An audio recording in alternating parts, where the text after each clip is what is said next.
Sa bawat sumbong may responding katapat, hindi nagdadalawang isip na tumulong sinuman ang nangangailangan. Ngayong gabi sa Responde, Mata ng Mamamayan. CCTV footage sa panloloob sa isang Korean store sa Quezon City, eksklusibong napasakamay ng Responde. Barangay at pulisya, ating kilalampag.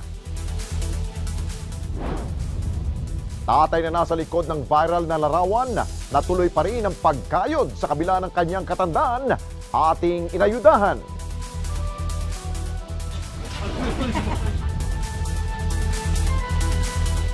Isang grade 10 student na naghahanda na para sa araw ng kanyang moving up nasunugan. Kayang programa agad na rumisponde.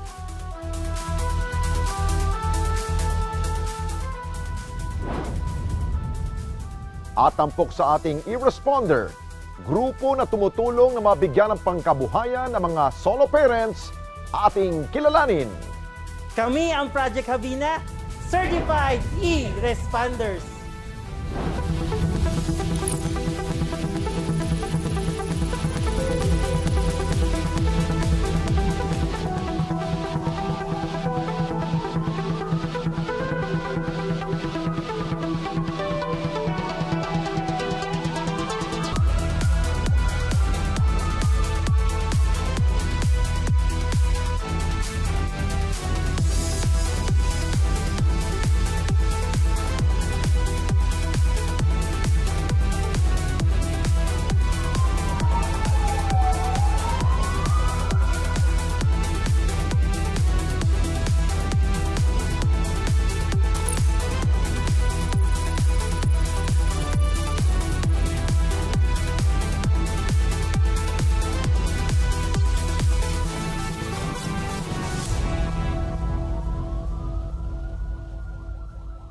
Hindi lubos maisip ni Alona nang isang tahimik na gabi ay mababalot ng takot at pangamba.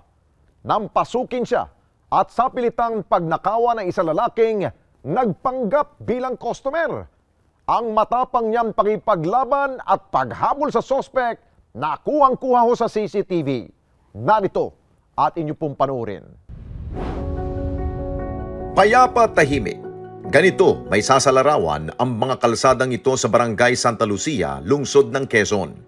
Pero isang nakakabahalang insidente ang nangyari sa lugar. Pasado alas 8 ng gabi noong Hunyo 4 ng taong kasalukuyan. Base sa CCTV footage na eksklusibong napasakamay ng Responde, ang Korean store na ito nilooban at pilit na pinagnakawa ng isang nagpanggap na customer.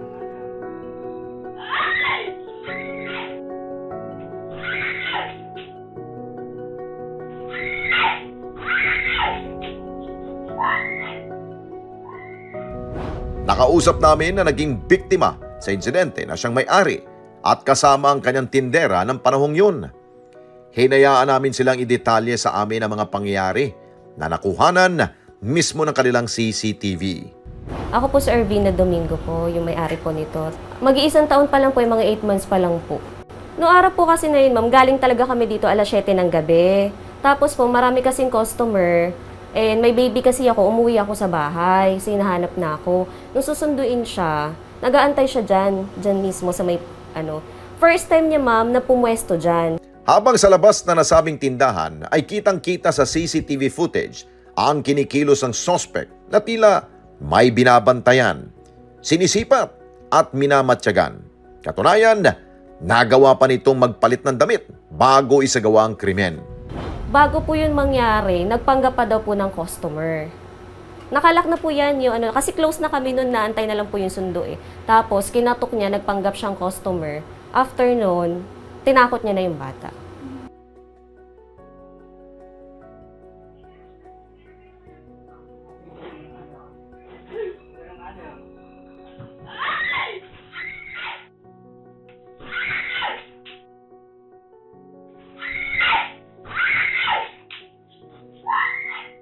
Ang lahat ng sinabi na may-ari ng tindahan, pinatotohanan naman ng kanyang tindera. Before po mangyari yun, kasi susunduin na po ako ng kuya ko, which is yung pinsan ko po. Tapos, nag-ready na po ako, naglinis na po ako. Yun nga po, sinarado ko na po. Sinarado ko po yung likod namin na yan, yung pinto namin. Kasi para po, pagdating po ni Kuya, lalabas na lang po ako. Kaya po ako nakaupo dyan para mabilisan na lang po. Tapos, habang nag-iintay po ako dyan sa table, bigla pong may pumunta.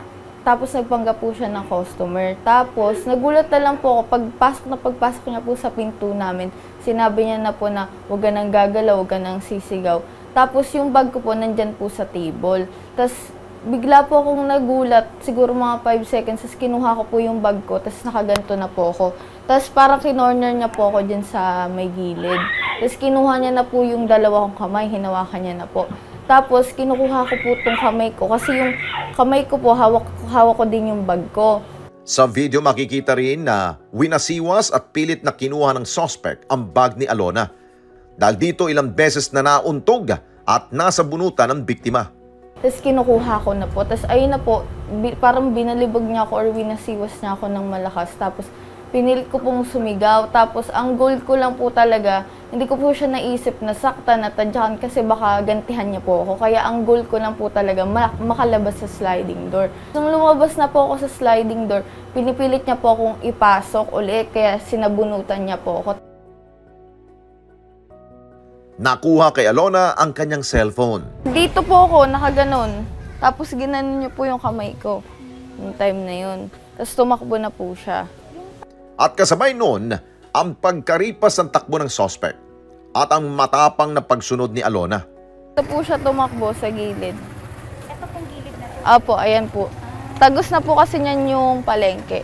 Kaya po hinabol ko po siya kasi wala po talagang tao. Tapos, ang goal ko po talaga, hindi pwedeng walang makaalam na may nangyari. Kaya po kahit hindi ko po siya mahabol, hinabol ko na po talaga siya. Takot man si Alona, nangibabaw sa kanyang lakas ng loob na mahuli ang suspect. Natakot po ako kasi hindi ko po alam kung susundin ko po ba yung sinabi niya na hindi po ako sisigaw o lalaban po ako. Pero parang iniintay ko po kasi kung sisigaw ako, baka ilabas na yung ano niya, kaya hindi po muna ako sumigaw, nakikipangbuno po muna ako. Tapos ayun na po, wala naman po siyang nilabas, kaya sumigaw na po ako ng sumigaw. Ang goal ko po talaga, hindi po pwedeng walang makaalam na ganun. At saka kahit di ko po siya mahabol, dapat meron po sanang may makahabol sa kanya or meron po akong makatulong sa akin.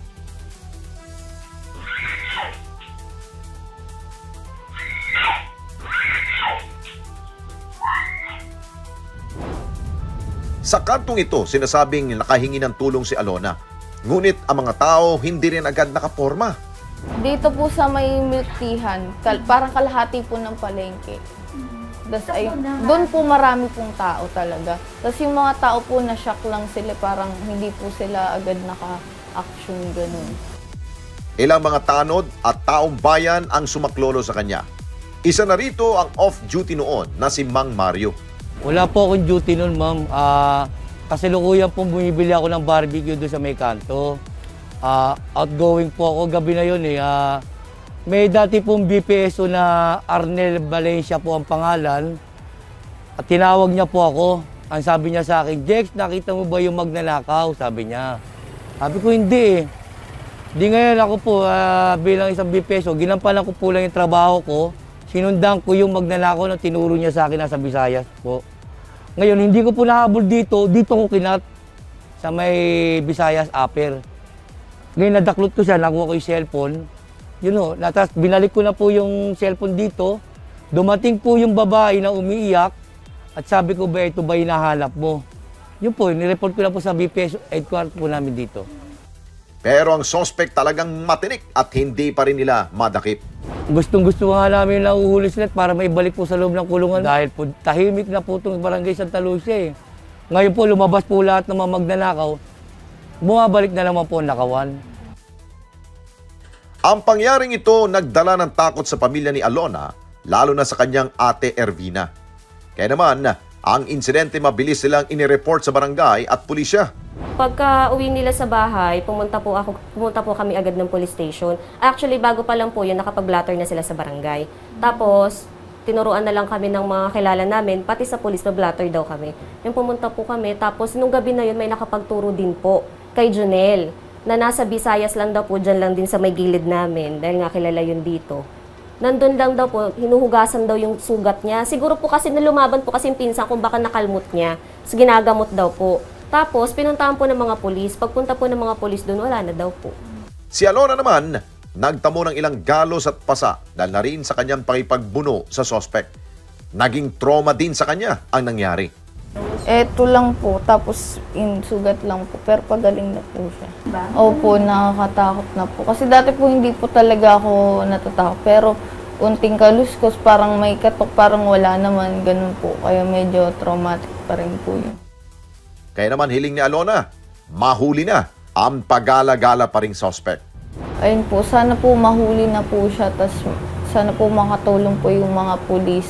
Kasi po sobrang nakakatakot po yung nangyari. Kasi nung nangyari po yun, akala ko talaga last na gabi ko na po yun. Hindi ko rin po akalain na babuhay pa rin po ako hanggang ngayon. Agad naming kinausap ang punong barangay ng Santa Lucia. Dito tinukoy nila ang nasabing suspect at ang ilang pang-aksyon na kanilang ginagawa para madakip ito. Yung tao po na yan ay bagong laya lang po yan. At siguro, dahil siguro po sa kakapusan at siguro sa kagipitan ng tao, wala rin pong trabaho. Kaya po siguro nakagawa ng ganong mga insidente na yun. Nung time na nangyari po yung insidente na yan, ay agad-agad po ay pinulong natin yung ating mga BPSO. At the same time po ay nakipag-ugnayan din kami sa ating PNP. At ang ginawa po namin, pinaigting po namin yung aming pagrurubing lalo na po sa gabi. At yung visibility po ng mga BPSO doon sa mga hotspot area na may mga business establishment tayo na 24 hours na naka-open. Ang ginawa po natin, wala na pong standby na BSDO, BPSO dito sa aming quarters. Lahat po sila naka-deploy doon sa mga area na possible na pwedeng gawan ng hindi maganda. Sa kasalukuyan, kaliwat kanan na ang mga checkpoint sa lugar at palagian na rin ang pagroronda maging sa umaga. Pero lagi po sila nag-iikot. Lagi nilang binabantayan na yung store kung sakaling balikan kasi hindi nga po mahuli. Si Ervina at Alona gumawa na rin ng mga hakbang para mas maproteksyonan ang kanilang mga sarili maging ang kanilang pangkabuhayan. Opo, pinapasamahan ko na po siya. Yan po, yung isang pinsan ko, lagi na rin po yan nandito. Kasi lagi lang po siya mag-isa. Minsan naman po, pagka wala yung pinsan ko, yung asawa ko nandito na rin po. Kasi babae po natatakot din kami. Kaya sobrang nung nangyari yun, talagang alerto na kami sa lahat. Sa CCTV, nakamonitor na kami na dati hindi namin ginagawa. Ngayon po, lagi na kaming nakamonitor. Pero kung may padala po talagang patayin, wag na lang po sila lumaban. Pero kung wala naman po, actually sa lahat ng babae, kailangan matuto rin po tayo ng self-defense. Hindi ko rin po in-expect talaga na mangyayari yun. Tapos, experience na rin po na doble ingat kahit nasa loob po ng store or kahit saan talaga po doble ingat. Panawagan naman ng barangay, agarang ipagbigay alam sa kanila kung sino man ang makakita sa nasabing suspect. Ginagawa po namin ng lahat para po sa inyong proteksyon, lalong-lalo na po sa peace and order sa gabi. Mensahe ko lang po sa kanila, iba yung pag-iingat. Pag ganun pong krimen na meron po silang nakikita, itawag po kagad nila sa barangay. Dito naman po, matik naman po na nire-respondihan po. I-report ko po kagad kung saan mo nagtatago yan para malaman nila, para may balik po natin yung maayos po na rito, katahimikan ng Barangay Santa Lucia. Ang CCTV, nagiging panibago nating mga mata para ma-record at agarang mapigilan ang mga ganitong uri ng krimen. Pero sa kabila nito, iba yung pag-iingat pa rin. At pagiging alerto ang susi para ang anumang balak na masama, mapigilan at marespondihan agad.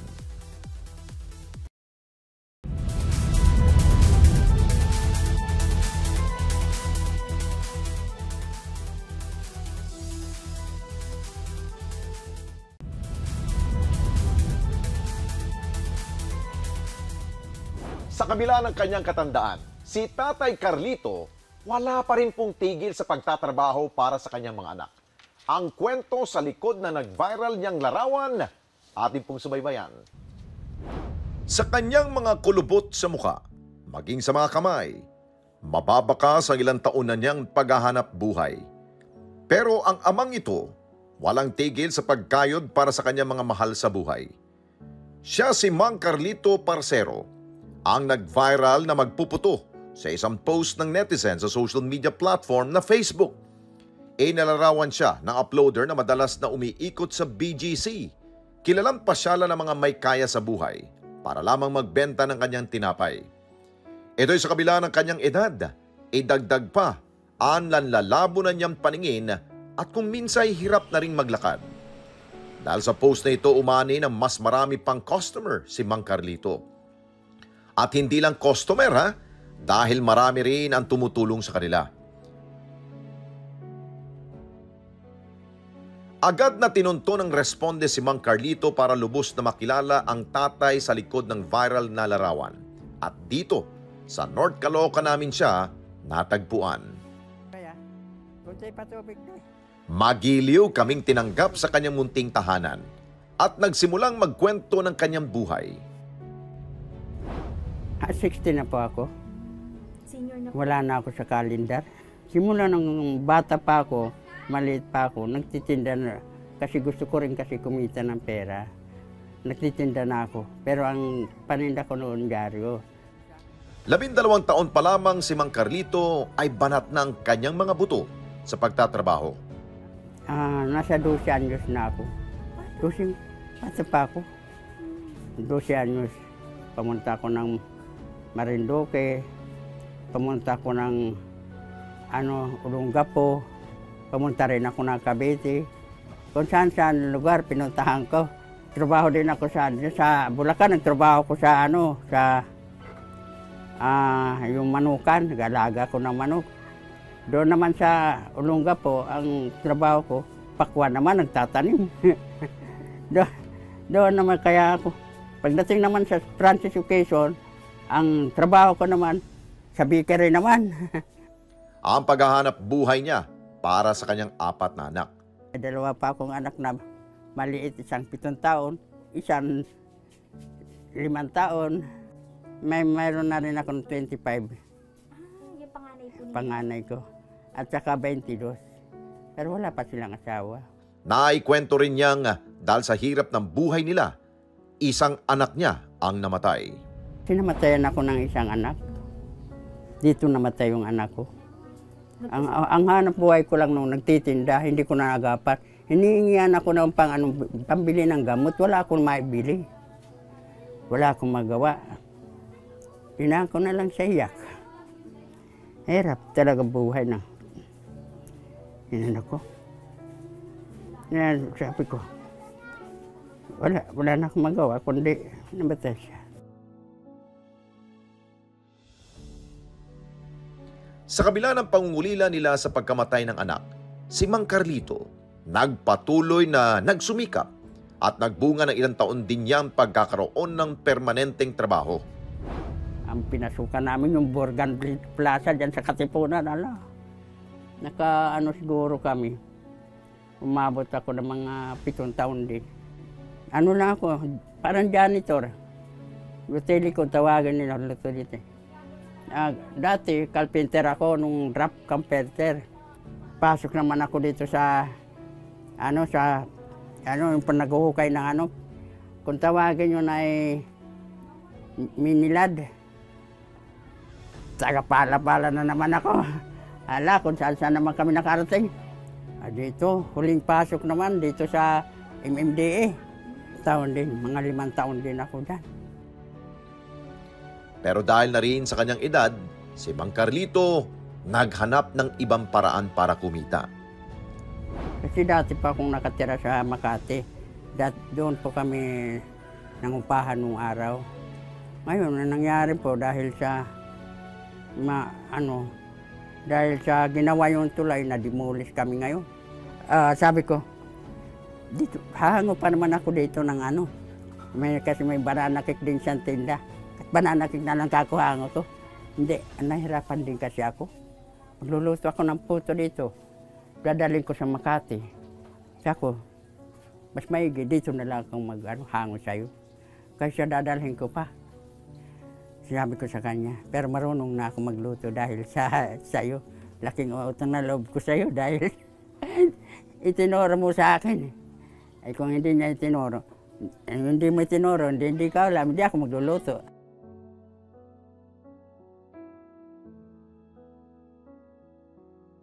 Dahil na rin sa kanyang amo, natutong magluto ng sarili niyang puto si Mang Carlito na kanya ring inilalako sa kanilang lugar. Ngayon ako natuto doon sa amo ko. Kasi nung amo ko, tinitingnan ko. Tapos ilan ba yung nalagay mga asukal? 1 kilo daw. Ilan ang harina? 1 kilo rin. Tapos ano pa hinahalo dyan? Margarine. Medyo natuto ako. Sinubukan ko. Bumili nga ako ng Mga gamit. gamit na sa Ngayon, sinubukan ko na magawa. Ngayon, nung gawa na ako, okay na, approve. Hindi na namin pinalampas ang pagtuturo at ilan niyang sekreto sa paghahanda ng puto. Gagamitin ko sa mga panggawa ko ng puto.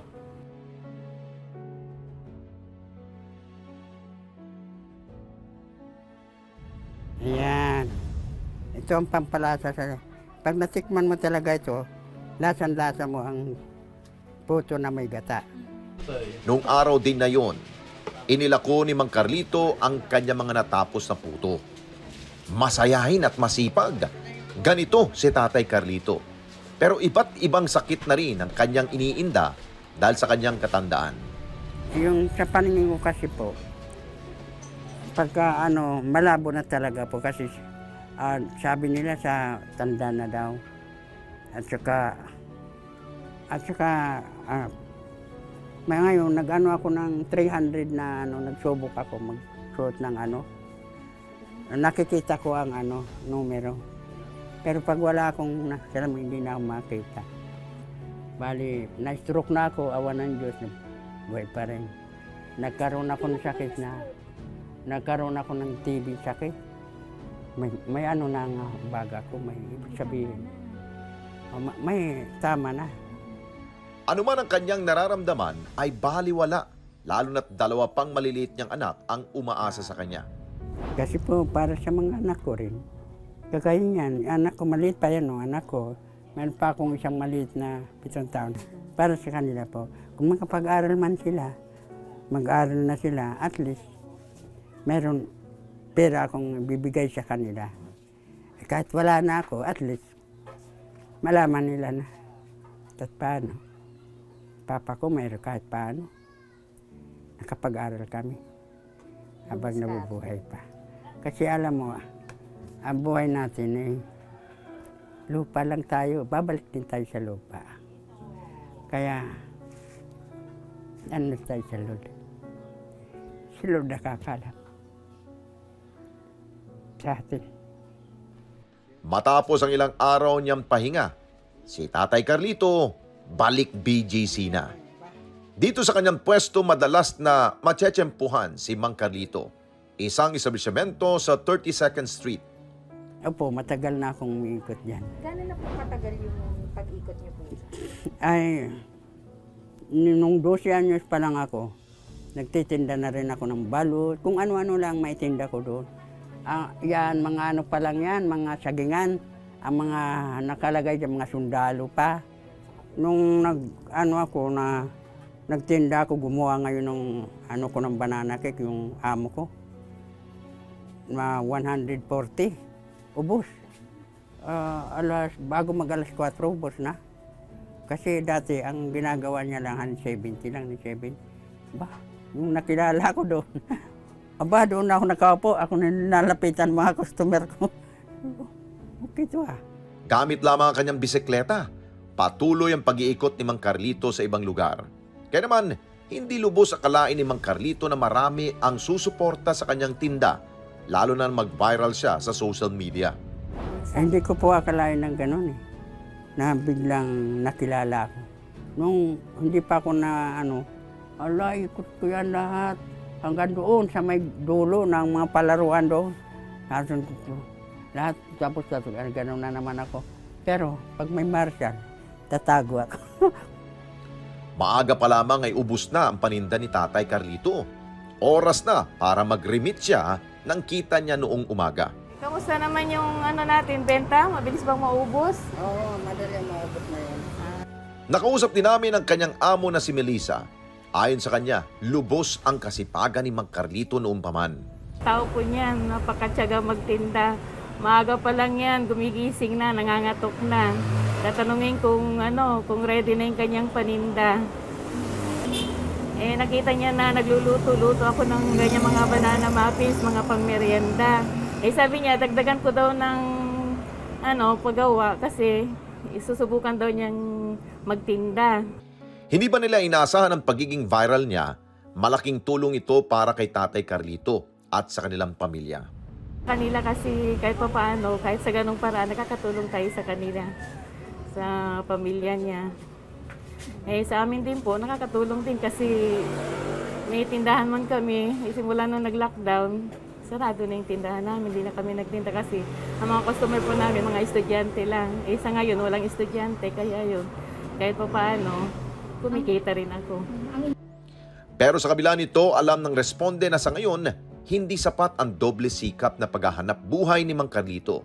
Dahil na rin sa patuloy na pagtaas ng mga pangunahing bilihin, kapos pa rin ang may uuwi niya sa kanyang pamilya.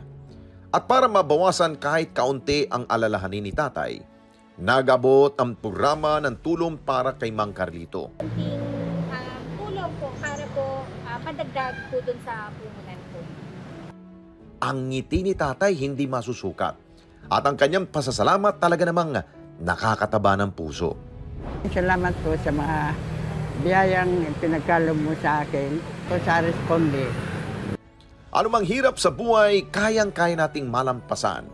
Ngitian lang ang problema at laging maghanap ng paraan. Tulad ni Mang Carlito na hindi sumusuko sa anumang hamon, lalo na't para sa kanyang pamilya. Ang programa, asahan nyo na patuloy na katuwang at tutulong sa panahon na kailangan ng responde.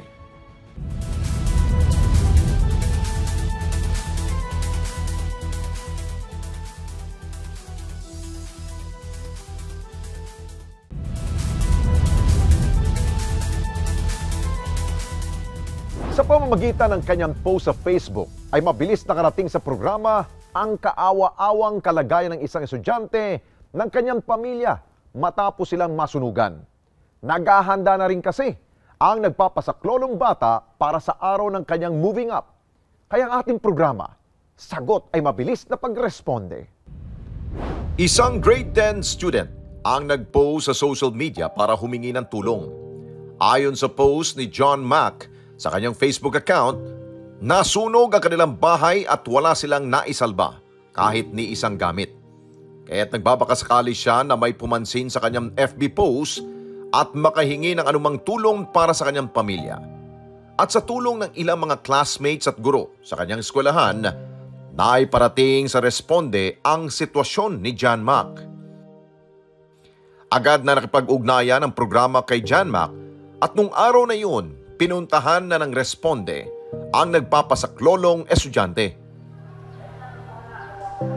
Sa isang covered court nito sa Commonwealth Heights Subdivision sa Quezon City namin natagpuan sina John Mac at iba pang nasunugan sa kanilang lugar. Ganyan po, Alvin. Dito sila pansamantalang namamalagi habang hindi pa nila alam kung ano ang susunod nilang magiging hakbang.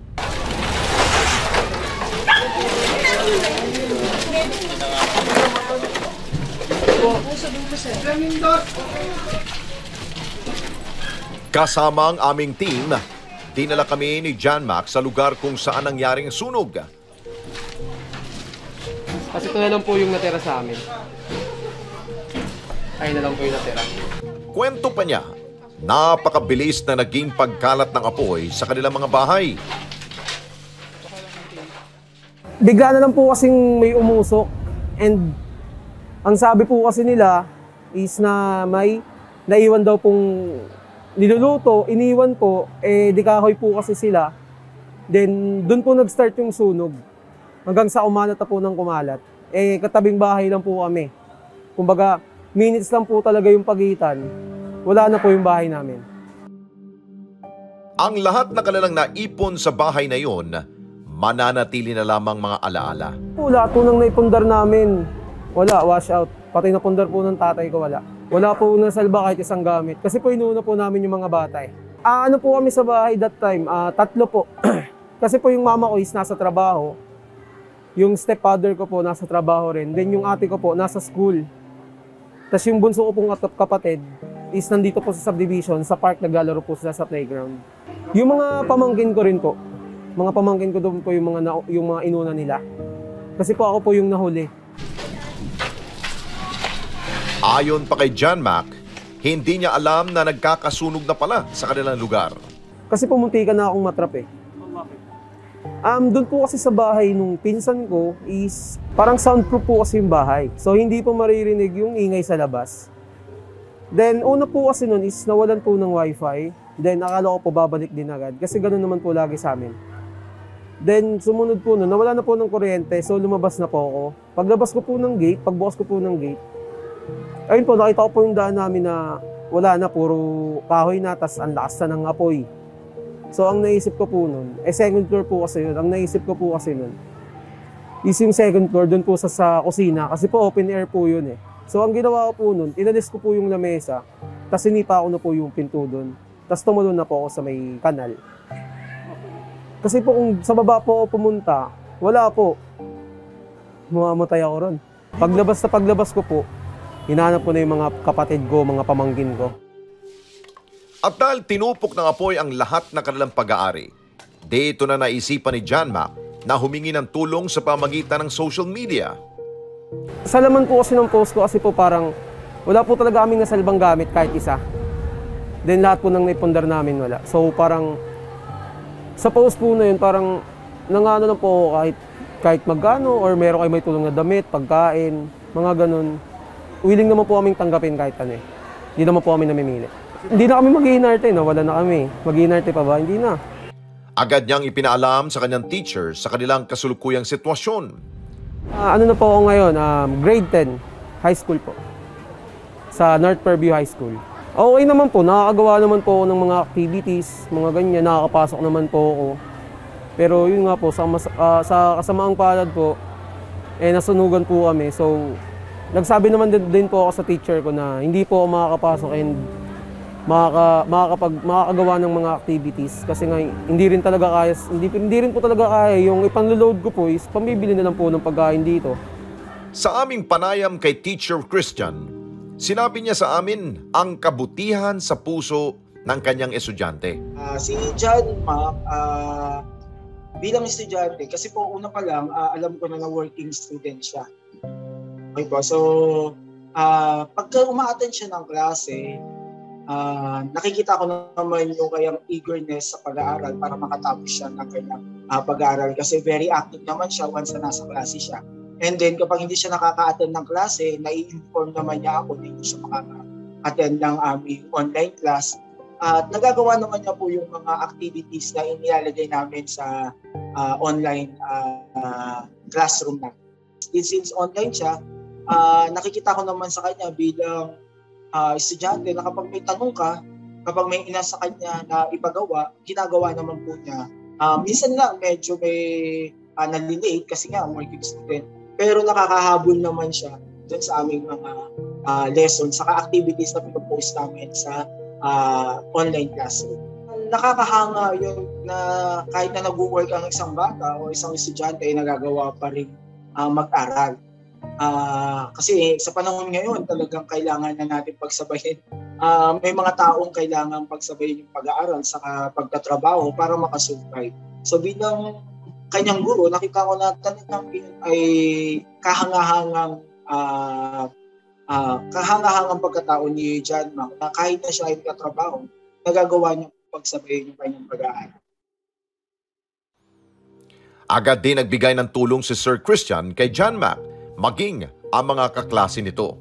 Nagpaalam kasi siya na hindi siya makakapasok ng klase kasi nga nasunugan siya. Doon ko nalaman na nasunugan po sila on Friday afternoon po yun. And then, right after nun, na-inform ko yung kanyang mga classmates, saka yung grupo na may mga group chat po kasi, na-inform ko yung mga classmates niya. And then, yun po, simple help na nagawa ko. Kasi dun sa message niya, naka-detailed naman dun yung kanyang GCash number. So may mga estudyante kami na at mga parent na nagbigay naman po through GCash, and I think na nakatulong naman po yun kahit papaano sa kanilang pinagdaraan. Para kay John Mac, pag-aaral ang susi sa tagumpay ng isang tao. Kaya kinakaya niyang pagsabayin ang pag-aaral at pagtatrabaho. Dito na rin nalaman na naghahanda na si John Mac sa araw ng kanilang moving up. Kasi ay naman din yung yung success din naman po yun eh. Once na nakatapos ka, maganda rin po yung kinabukasan mo eh. Kumbaga, tsaga-tsaga lang po sa trabaho talaga. Minsan po, may extra po ako sa construction. Ganyan po, nagbi-business din po. Ng sarili ko rin po. Hanggang sa hindi na talaga inaya kasi sa sobrang pandemic nga po, hindi talaga inaya ng budget. Then wala po talagang hindi rin po agad makahanap ng magandang trabaho kasi nga hindi pa po graduate ng junior high. So, ngayon hindi na muna ako naghanap po ulit. Siguro po pag nakapag-moving up na po ako, doon, maghanap na po ako.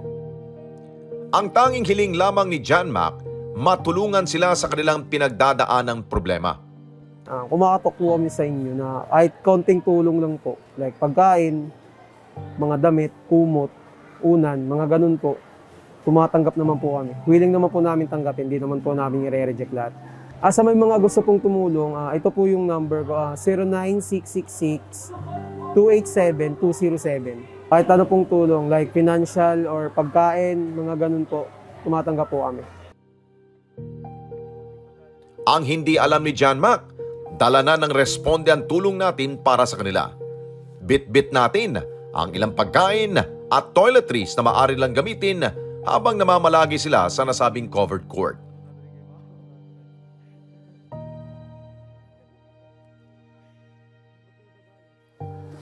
Ay, may rasyon. Thank you. Thank you po ulit sa responde sa Net25 sa tulong po nila nito. Napakalaking bagay na po nito sa amin. Sobrang thank you po. Ang sunog ay isa sa pinakamabagsik na sakuna na maaring mangyari sa sinuman. Pero sa katulad ng estudyanteng si John Mac, naubos man ang lahat na kanilang naipundar. Hindi ito naging dahilan para sumuko at maghanap ng responde. Ang katatagan nito ni John Mac ay patunay na marami sa ating mga kababayan ang nagsisikap na maging maayos ang buhay sa kabila ng unos na dumarating.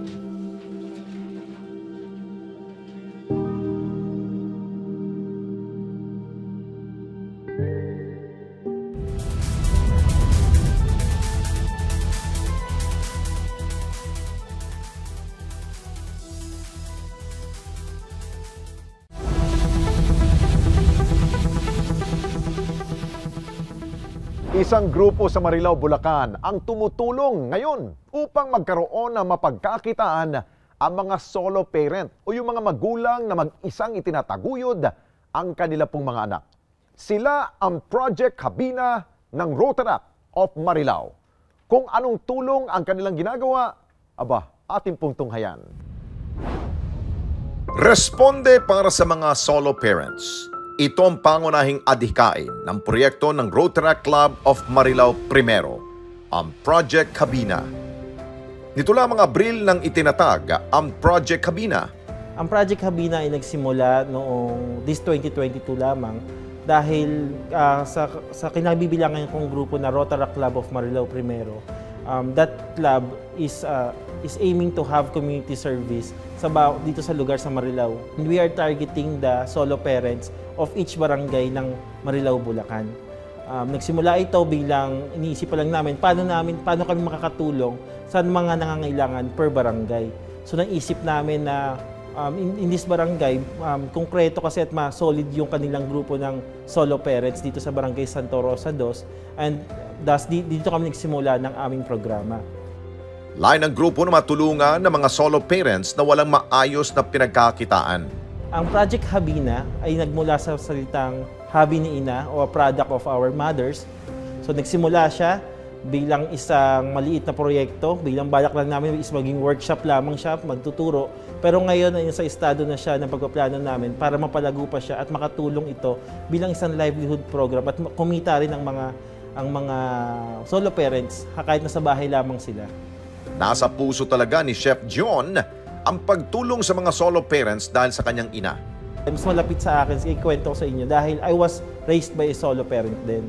And sa aking company, sa aking catering, sa aming food business, 75% of our employees are solo parents din. That's one of our advocacy. And dito naman sa Rotary Club of Marilao Primero, nakita namin dito na ang mga solo parents, they are very hardworking.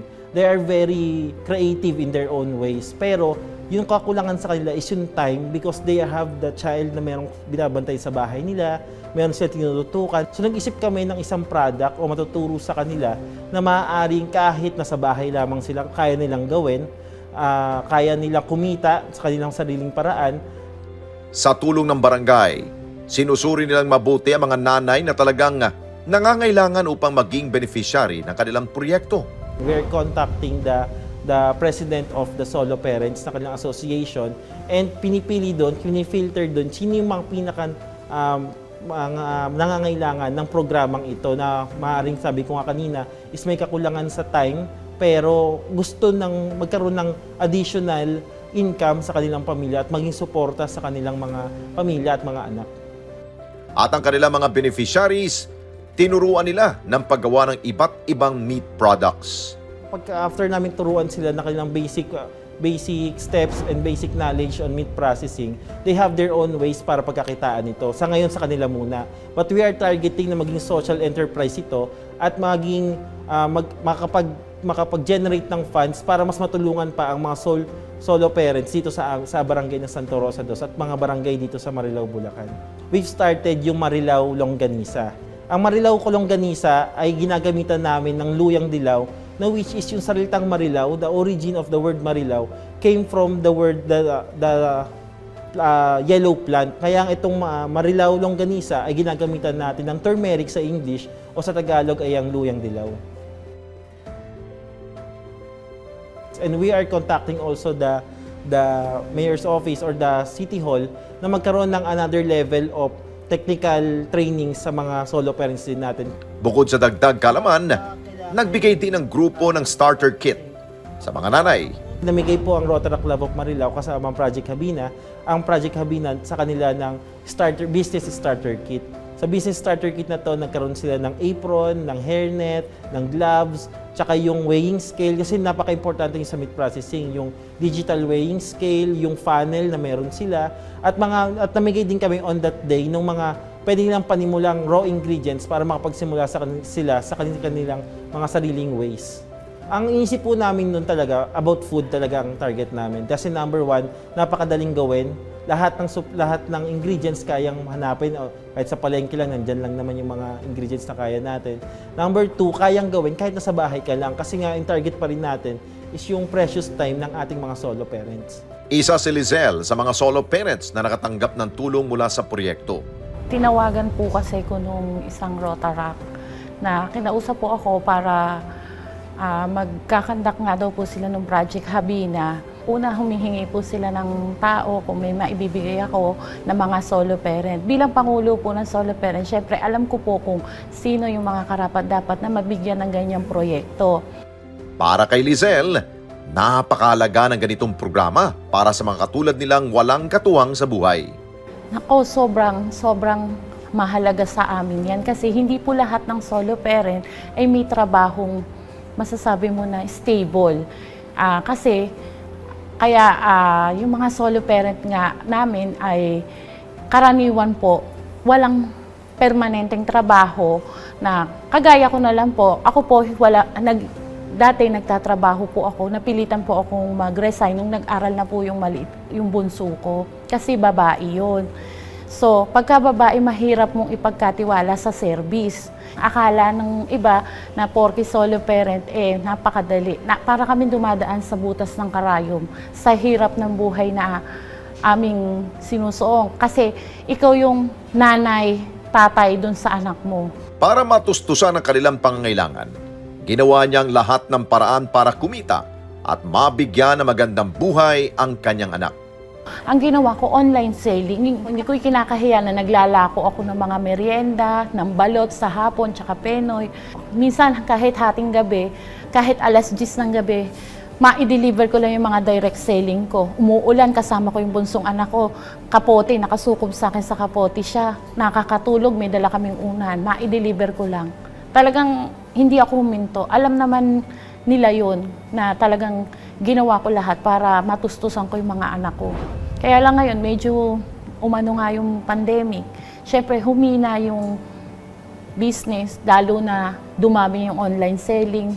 At saka, siyempre, yung pamilya ko, supportive naman, yung kapatid ko, tsaka yung tatay ko, tinutulong-tulungan. Pero hindi naman sa lahat ng pagkakataon, iaasa ko sa kanila. Kaya't ang kanyang munting hiling noon ay nagkaroon na ng katuparan. Kasi yan yung matagal ko nung pinangarap para sa solo parent ng Santa Rosa Dos. Yung may magbigay sa amin ng break na magkaroon ng pangkabuhayan.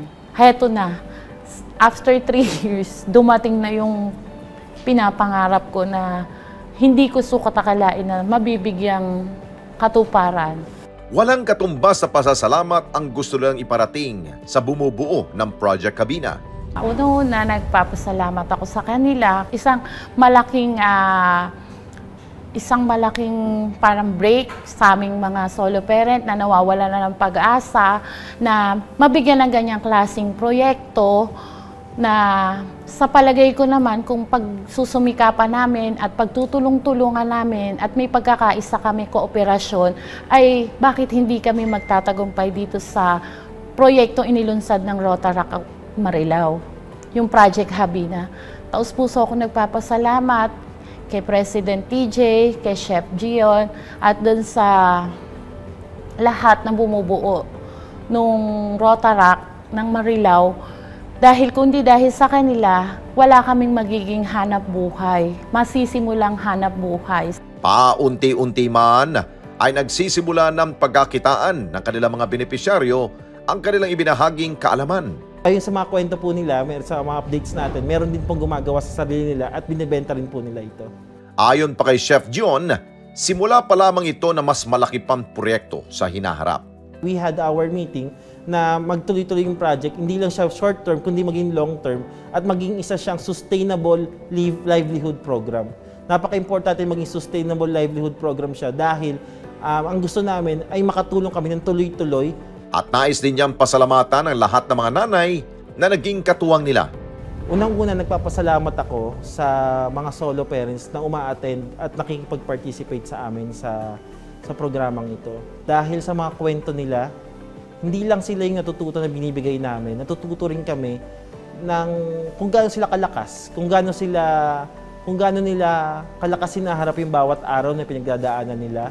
Yung mga time na pwede naman gawin nila sa ibang bagay pero iniisip nila yung mga anak nila. Doon ako na humahanga sa kanila. Ang pagtutulungan ay isa sa maganda at likas na katangian nating mga Pilipino. Kaya't saludo kami sa Project Cabina na rumisponde sa pangangailangan ng ating mga solo parents. Dahil ngayon, hindi na nila mararamdaman na nag-iisa sila sa hamon ng buhay. Kami ang Project Cabina, Certified E-Responders!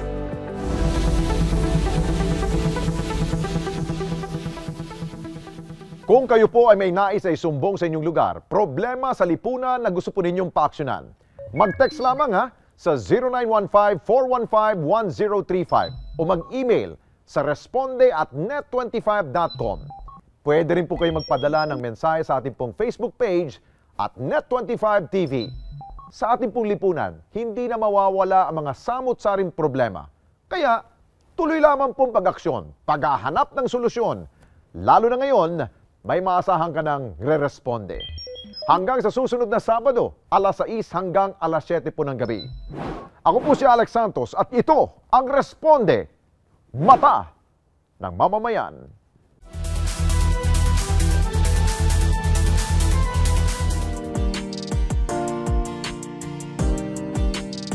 Ito ang aming layunin para sa bayan kong mahal.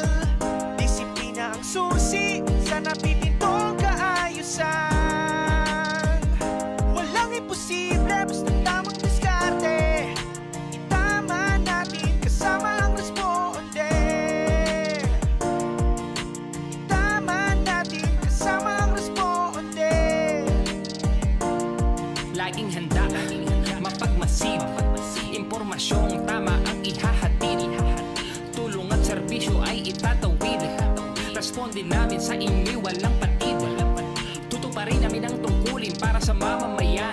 Tenga at bibig ng masa sa kapakanan ng bawat isang Pilipino. Kahit sino, lagi palaban para sa tama't di mo. Pag-aalinlangan ng lapitan at bilang tagapagbantay nandito 24 oras nakabantay kape. Ano man ang mangyari, hindi titigil. Tuloy lang sa pagresponde. Tuloy lang sa pagresponde. Ito ang aming layunin para sa